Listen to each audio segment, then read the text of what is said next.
Breaking news right off the top. A U.S. blockade on Iranian ports in the Strait of Hormuz is now back in effect. It comes after the United States and Iran traded blows for the third night in a row. The U.S. conducted a mission that lasted 5 hours, and we've learned multiple targets were hit. The U.S. also carried out its first combat mission using sea drones. Now, earlier today, President Trump was asked if he regrets lifting the original blockade on the strait, considering Iran's behavior. Here's what he said.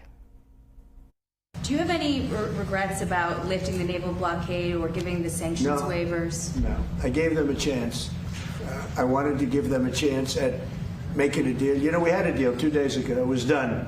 And then all of a sudden, they couldn't do it. They didn't like something about the deal. They couldn't do it. And they shot first. And that was a big mistake that they shot first, because we have been knocking the hell out of them.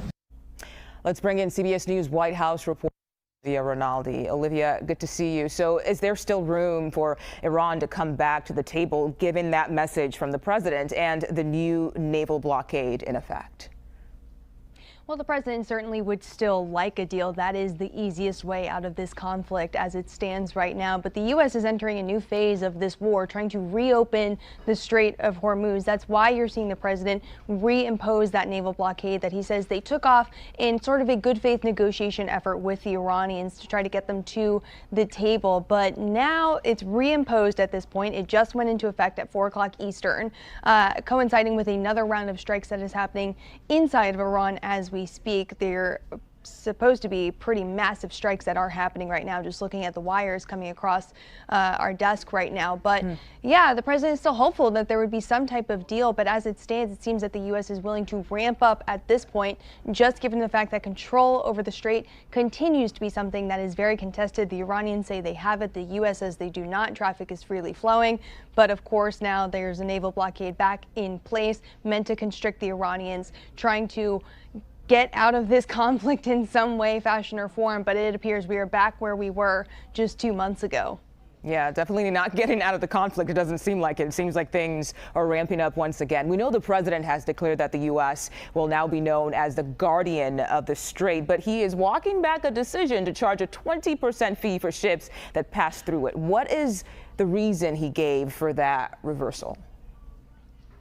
Yeah, the president was referring to this as a reimbursement fee. The president has said pretty consistently since the start of the conflict that the U.S. doesn't really get its energy from the Strait of Hormuz. It should be up to other countries that do, or other countries that transit their oil through the strait to secure it.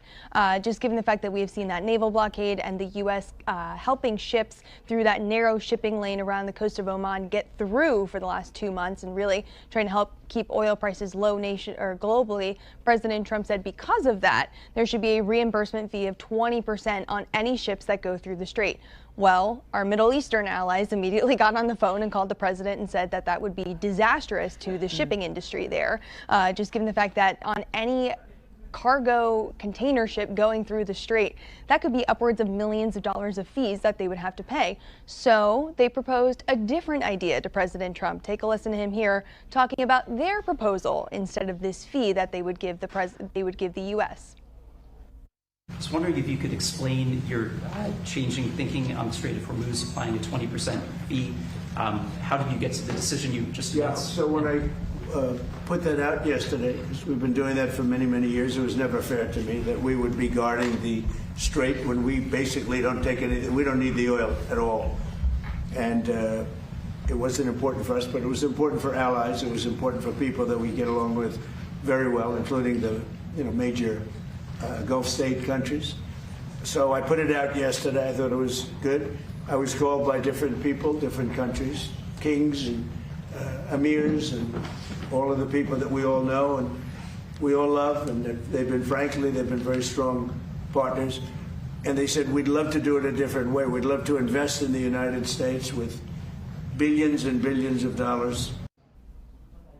So the president said after they called him and offered to invest in the U.S., then he decided to drop that reimbursement fee. We have now asked the White House what type of investments and where will they be investing? We know the president last time when he was in the Middle East secured several $1 billion worth of investments from those countries. It appears they know how to make a deal with President Trump, though, when there is something they do not like, i.e. those reimbursement fees, and therefore made that promise to the president in exchange for him dropping the fees for ships going through the Strait of Hormuz. Yeah, what kind of investment is a good question, Olivia. So we'll see if the president elaborates on it.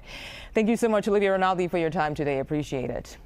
And joining us now is Mark Cancian. He is a retired Marine Colonel. Let's get the prompter to move here, and senior advisor for the Center for Strategic and International Studies. Mark Cancian, thank you for your time. What will another naval blockade on Iran look like this time around? I think it'll look very much like the last one. That is, the United States will deploy its surface ships, its destroyers, across the Arabian Sea. In other words, not in the strait itself, but further back, and then stop any vessel that is headed for Iran.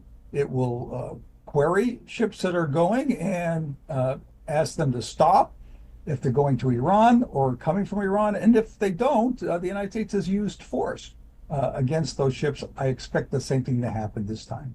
And let's talk more about this, because just yesterday, the U.S. carried out its first combat use of sea drones to hit a naval base. Talk to us about this weapon and its capabilities. Well, this is something new for the United States. The Ukrainians have been using it for several years very successfully against the Russian Navy in the Black Sea. Basically, these are like speedboats with automatic remote controls and about half a ton of explosives. They can be driven to a target, and then they explode at those targets. We saw 3 of them being used against coastal targets in Iran. I believe one of them was a mini sub, and probably some surface ships. I mean, they're craft right now, but it was new and a new U.S. capability. So this is really a cutting edge thing that the United States is showing off. Yeah, sure seems that way. Very interesting. Mark Cancian, thank you so much for your insight today. Appreciate your time.